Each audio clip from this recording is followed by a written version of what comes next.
Hello listeners and millionaires, कैसे हैं आप सभी लोग। तो आज मैं आपके लिए जो किताब लेकर आया हूं, जो ऑडियो बुक में लेकर आया हूं, उसका नाम है द फर्स्ट 20 आवर्स समरी इन हिंदी। शुरू के 20 घंटों का महत्व हम लोग जब भी कोई नई स्किल से सीखते हैं तो शुरू के 20 घंटे सबसे टफ होते हैं।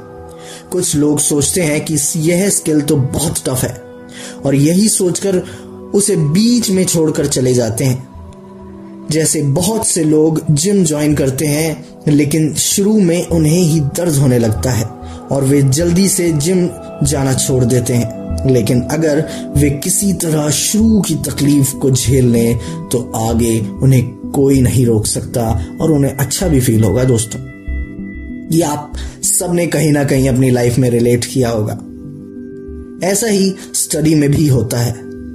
पढ़ते समय बहुत से बच्चे शुरू में ही घबरा जाते हैं और फोकस से डगमगा जाते हैं। इससे उन्हें आगे भी कुछ समझ नहीं आता। इसीलिए लेखक कहते हैं कि हमें शुरू के 20 घंटे हर तकलीफ झेलनी चाहिए और पूरा फोकस लगा देना चाहिए।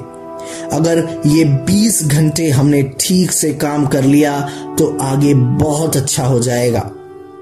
दोस्तों, कितनी हैरानी की बात है कि 10वीं क्लास तक हमें 6 से 7 सब्जेक्ट पढ़ने होते हैं लेकिन पीएचडी में सिर्फ 1।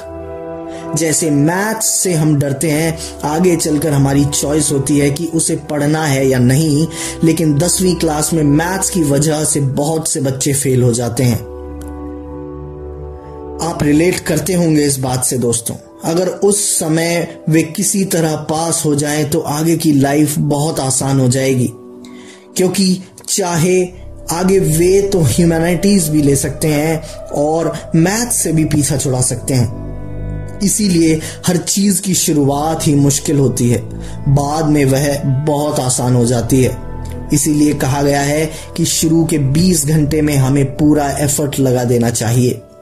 उसमें सफल हो गए तो सोच लीजिए कि आधा काम तो हो चुका है। 10 प्रिंसिपल्स। कोई भी नई स्किल सीखने के लिए इन 10 प्रिंसिपल्स को ध्यान में रखें। वही स्किल सीखें जिससे आपको गहरा लगाव हो, जिससे आप प्यार करते हैं। दोस्तों, क्यों ना वही स्किल सीखी जाए। क्यों अपनी स्किल का और अपनी महत्वपूर्ण जो आपकी एनर्जी है उसको बेफिजूल की चीजों में व्यर्थ किया जाए और लगाया जाए। क्यों ना उस चीज में अपना पूरा ध्यान और मन लगा दिया जाए जिसमें आप एक्चुअली में चाहते हैं कि हाँ, ये ऐसी चीज है जिसमें मेरा मन लगेगा और इतना मन लगेगा कि मैं इसको कितना भी एक्सेल कर सकता हूं इस फील्ड में। दूसरा, एक समय में एक ही स्किल सीखें। दोस्तों, आपने वो कहावत सुनी होगी जरूर, jack of all master of none. इस कहावत का मतलब सिर्फ इतना सा है कि इंसान जब एक जगह पे फोकस करके अपनी पूरी एनर्जी का सेट देता है तो वो उस एक चीज को अपनी 100% दे सकता है। लेकिन हर चीज में अपना 100% देना ये इम्पॉसिबल है दोस्तों, क्योंकि हम इंसान हैं, हम मशीन नहीं है। तीसरा, स्किल को छोटे हिस्सों में बांट लें। चौथा, स्किल सीखने के लिए टूल्स और सॉफ्टवेयर का इस्तेमाल करें। दोस्तों, आज का आधुनिक युग है और आज के आधुनिक युग में आपको सॉफ्टवेयर्स और टूल्स, इनसे बड़ी मदद मिल सकती है। पांचवा, रुकावटों को दूर करें। छठा, टाइम फिक्स कर लें। सातवां, थक जाने पर ब्रेक लें लेकिन स्किल सीखने को नहीं छोड़ें। आठवां, अपनी प्रोग्रेस को मेजर करें। नौवां, दूसरों का फीडबैक लें। देखें कि क्या वे आपकी स्किल में ग्रोथ देख पा रहे हैं या नहीं। अपने आसपास जितने भी लोग हैं उनसे जाकर पूछिए, उन्हें दिखाइए, अपनी स्किल सेट को शो करके दिखाइए, अपना पूरा पोटेंशियल दिखाइए और तब उनसे राय लें या पूछें कि उनको आपकी स्किल में कोई ग्रोथ दिखती है या नहीं।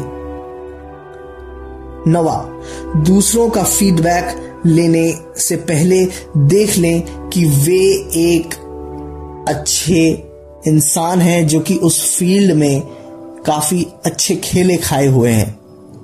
और आखिरी में 10वां, हमेशा पॉजिटिव सोचकर प्रैक्टिस करें। One skill at a time, the first 20 hours book summary कहती है कि अपनी सारी एनर्जी सिर्फ एक ही स्किल पर फोकस करें। कुछ लोग एक काम करने लगते हैं लेकिन तभी उनका दिमाग दूसरे आइडिया पर आ जाता है। इससे वह पहला काम तो छोड़ ही देते हैं और दूसरे पर भी अपना पूरा फोकस नहीं लगा पाते, क्योंकि वो दोबारा से कोई तीसरी चीज को अपना लेंगे और फिर ये चीज कंटिन्यू होती चली जाती है उनकी लाइफ टाइम में। लेकिन जल्द ही वे इसे भी बोर हो जाते हैं, इसके बाद तीसरा काम करने लगते हैं। तो दोस्तों, इस तरह से आप कोई भी स्किल नहीं सीख पाएंगे।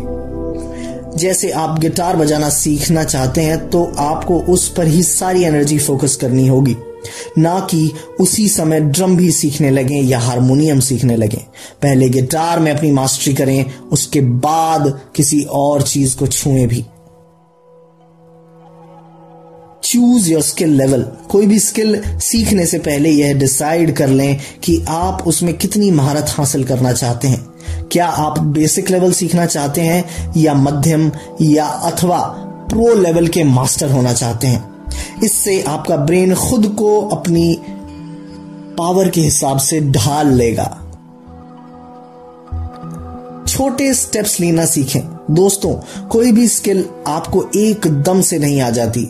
आपके छोटे छोटे बेबी स्टेप्स को कदम लेते रहना चाहिए। और कुछ लोग शुरू में तो बहुत भागते हैं लेकिन थक जाने पर सब कुछ छोड़कर भाग जाते हैं। यह गलत अप्रोच होती है। बेशक कछुए की तरह स्लो चलें लेकिन चलते रहें, कभी भी क्विट ना करें।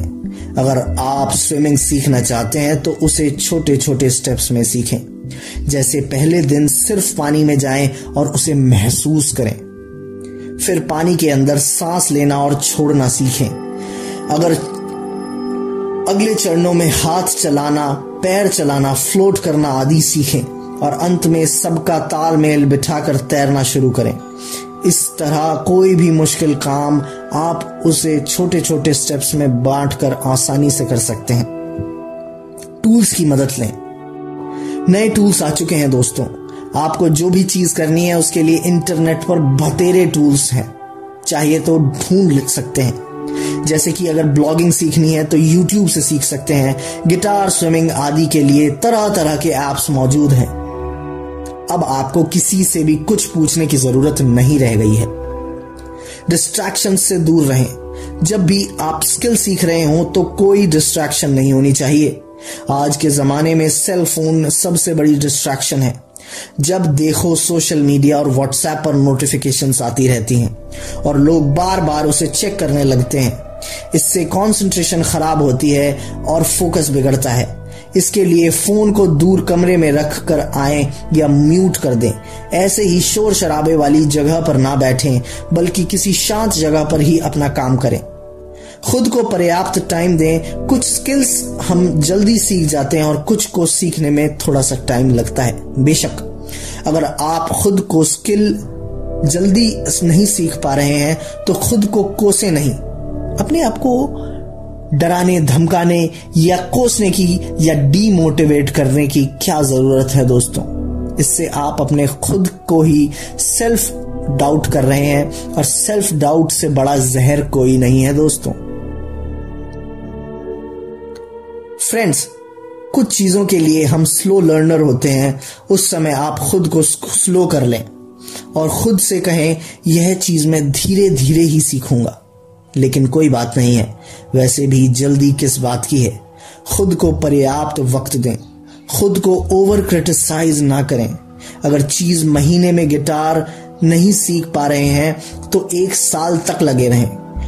कभी भी दूसरों का साथ खुद को कंपेयर नहीं करें और हीन भावना, जिसको इंफीरियरिटी कॉम्प्लेक्स कहते हैं, उसे अपने मन में कभी नहीं आने दें। आप स्ट्रांग हैं दोस्तों। आप सब कुछ कर सकते हैं अगर आप ठान ले तो। अगर हमारे अंदर वीकनेस होती है और स्ट्रेंथ भी, अपने वीक पॉइंट्स को स्ट्रांग बनाने के लिए उसे उचित समय दें। नवा, फीडबैक लें। वक्त वक्त पर अपनी प्रोग्रेस को मेजर करते रहना चाहिए। इसका बेस्ट तरीका है कि दूसरों का फीडबैक लिया जाए। किसी खास दोस्त को गिटार बजाकर सुनाएं और पूछें कि क्या उसे आप में कोई सुधार नजर आ भी रहा है या नहीं। फीडबैक किसी ट्रेनर, कोच या टीचर से भी ले सकते हैं। ब्लॉगिंग में लोगों के कमेंट भी फीडबैक का काम करते हैं। देखें कि लोग पॉजिटिव कमेंट कर रहे हैं या नेगेटिव। अपनी कमियों को एनालाइज करके उन्हें दूर करते रहिए। यूज शॉर्ट बर्स्ट्स और ब्रेक्स। कई बार बोर हो जाने पर हम किसी काम को अचानक से कुछ दिन के लिए छोड़ देते हैं, लेकिन इससे घबराने की बात नहीं है, बल्कि आप उस ब्रेक का भी लाभ उठा सकते हैं।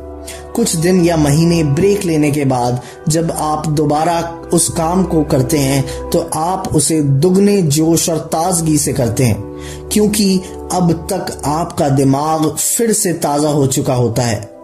इस तरह रुक रुक कर काम करने को ही बर्स्ट्स या ब्रेक कहा जाता है, और बहुत से लोग इस तरह से भी सीखते हैं, बशर्ते कि ब्रेक अत्यधिक लंबी नहीं होनी चाहिए। कुछ समय ब्रेक या ब्रेक लेने के बाद अपने काम पर फिर से जरूर लौटकर आएं। तो दोस्तों, कैसी लगी आपको ये ऑडियो बुक? अगर आपको ये ऑडियो बुक मेरे द्वारा अच्छी लगी हो तो इसे लाइक करें।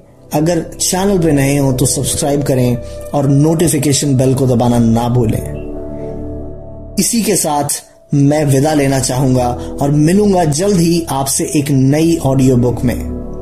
तब तक के लिए अपना ध्यान रखें और ग्रो करते रहें। आपका ऑडियो बुक सुनने का बहुत बहुत धन्यवाद। आपका समय शुभ हो।